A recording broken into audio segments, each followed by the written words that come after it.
Hello friends, स्वागत है आपके अपने यूट्यूब चैनल पर। दोस्तों, आज मैं आपसे वीडियो में डिस्कस करूंगा रेड ब्रिक और फ्लाई एश ब्रिक के बारे में। दोस्तों, अगर आप अपने घर बनाने की सोच रहे हैं, साथ ही दोस्तों अगर आप कंफ्यूज हैं कि कौन सी ब्रिक हम इस्तेमाल करें, तो इस वीडियो में आपको दोनों के बारे में बताऊंगा, जिससे आपको काफ़ी आइडिया मिलेगा। अगर कोई कन्फ्यूज़न है तो वो भी दूर हो जाएगी। सो प्लीज़ वीडियो को पूरा एंड तक जरूर देखना। अगर दोस्तों मैं बात करता हूँ पहले रेड ब्रिक के बारे में, तो जैसे कि दोस्तों आपने काफ़ी सालों से देखा हो कि पहले घरों में मिट्टी से घर बनाए जाते थे, फिर हमारा जो ब्रिक बनी थी वो रेड ब्रिक ही बनी थी। अब दोस्तों आपने अक्सर आज के टाइम में बहुत से घर ऐसे भी देखे होंगे जहाँ पे हमारी फ्लाई एश ब्रिक भी इस्तेमाल हो रही है। तो दोस्तों अगर मैं इनकी डिफरेंशिएट की बात करूँ, तो पहला इसका मैन्युफैक्चरिंग को लेके चलते हैं। तो जैसे कि आपको पता ही है कि जो रेड ब्रिक होती है वो हमारे अपने गाँवों में या फिर सिटी वगैरह में भी देखा होगा कि काफ़ी बड़े बड़े हमारे भट्टे होते हैं, जहाँ पे लेबर जो होती है वो हाथ से बनाती है और फिर उनको पकाया जाता है। और दोस्तों ये हमारी क्ले सॉइल होती है, और जो हमारा रहता है फ्लाई एश ब्रिक, तो वो हमारी मशीन से बनती है। जैसे कि आप देखेंगे यहाँ भी दोस्तों हमारी मशीनरी रहती है, और हमारा सीमेंट, फ्लाई एश और कुछ केमिकल्स होते हैं उनसे मिलकर बनी होती है। अगर दोस्तों मैं बात करूं यहाँ पे शेप एंड साइज़ की, तो हमारा जो रेड ब्रिक है, अक्सर आपने दोस्तों देखा होगा कि ये ब्रिक हमारे जब हाथ से बनाते हैं और जब इसको पकाने के लिए भट्टी में डाला जाता है, तो उसकी शेप है ना प्रॉपर नहीं रहती, कहीं ना कहीं इरेगुलर शेप हो जाती है, उबड़ खाबड़ बोल सकते हैं। अगर बात करें फ्लाई एश की, तो दोस्तों ये इस तरीके से बनाई जाती है कि अगर आपने कोई इसकी फ्रेम में जो शेप और साइज़ दिया है, वही शेप आपको 90% या 95% आपको वही मिलेगा वो प्रॉपर बनने के बाद। अगर दोस्तों बात करें तीसरे डिफरेंशिएट की, तो हमारा जो रहता है वेस्टेज जो रहती है हमारी इस ब्रिक की, जो रेड ब्रिक रहता है, वो आप ये समझ लीजिए कि 10% वेस्टेज तो होना ही होना है। तो यहाँ पे दोस्तों अगर आपकी साइड पे ईंट आती है, तो आपकी जो लेबर होती है वो अनलोडिंग करती है साइड पे, तो वहाँ पे आप देखेंगे कि काफ़ी ईंटें आपकी टूट जाती हैं, जो कि देखा जाए तो आपको यूज़ तो करनी होती है, लेकिन जो प्रॉपर यूज़ करने वाले होते हैं वो नहीं कर पाते हैं। और अगर हम बात करें दोस्तों फ्लाई एश की, तो इसमें इतनी वेस्टेज नहीं है। वेस्टेज होती है इसमें थोड़ी बहुत, ऐसा नहीं है कि नहीं होती है, लेकिन इतनी नहीं होती है। अगर बात करें, हमारा जो रेड ब्रिक था वो 10% वेस्टेज हो रही थी, तो हमारा ये कह सकते हैं कि लेस देन 10% रहती है, यानी कि 5% के आसपास रहती है। अगर दोस्तों बात करें हमारे वेट की, तो दोनों के वेट में अगर बात करें, तो हमारा जो रेड ब्रिक रहता है वो दोस्तों 2.5 kg, यानी कि 2.5 किलो से ऊपर ही रहती है ईंट, उससे कम नहीं रहती है। और फ्लाई एश हमारी 2.5 kg के पास होती है। तो ये चीज़ भी आप ध्यान रखें जब आप कोई स्ट्रक्चर बना रहे हैं, तो वहाँ पर फ्रेम स्ट्रक्चर में भी अगर देखा जाए तो आप इसको थोड़ा बहुत वेट के हिसाब से वेरिएशन कर सकते हैं। तो फ्लाई एश ब्रिक हमारी रेड ब्रिक से थोड़ी हल्की होती है।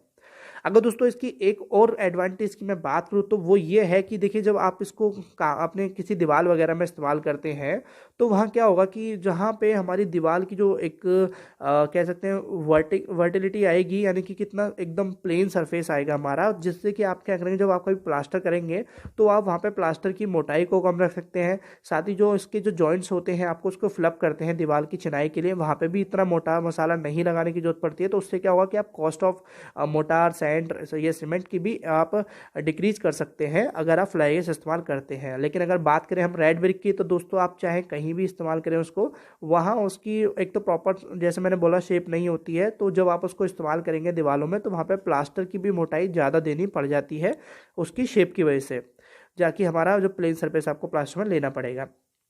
तो ये एक डिफरेंशिएट जो है वो मुझे काफ़ी बेहतर लगा फ्लाई एश में।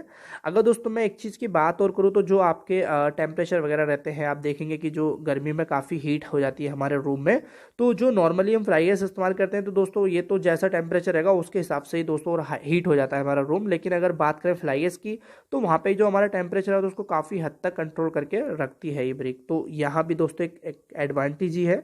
और दोस्तों अगर तीसरी नेक्स्ट पॉइंट की बात करूँ, तो मैं आप देखेंगे कि जो हमारा लाइफ रहती है ब्रिक की, तो वो as compare to red brick के हिसाब से देखा जाए तो हमारा जो फ्लाई एश है उसकी काफ़ी ज़्यादा होती है। क्योंकि दोस्तों हमारा जो कंप्रेसिव स्ट्रेंथ रहती है, अब स्ट्रेंथ जैसे कोई भी स्ट्रक्चर, कोई भी कंक्रीट हो उसको भी स्ट्रेंथ से ही चेक करते हैं, या ब्रिक हो तब भी उसको स्ट्रेंथ से करते हैं।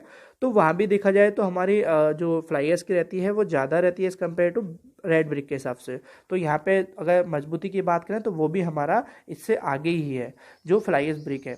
तो यहाँ दोस्तों हमें कुछ ऐसे इसके एडवांटेज मिलते हैं जो कि देखा जाए तो हम अगर कंपैरिजन करें, तो फ्लाई एश से ब्रिक जो है हमारी रेड ब्रिक से कहीं ना कहीं बेहतर है। तो जनरली देखेंगे आपके आज के टाइम में जो हो रहा है, वो आप 10 घरों में से जो 50% या 4 से 5 घर ऐसे होंगे जहाँ पे आपको फ्लाई एश इस्तेमाल हो रहा है, जो कि अब धीरे धीरे इसका ट्रेंड बढ़ रहा है। तो यहाँ पे हम एक चीज़ की बात करें तो जो एडवांटेज और डिसएडवांटेज की बात है तो वो मैंने एक तरह से वेरिएशन कर ही दिया है।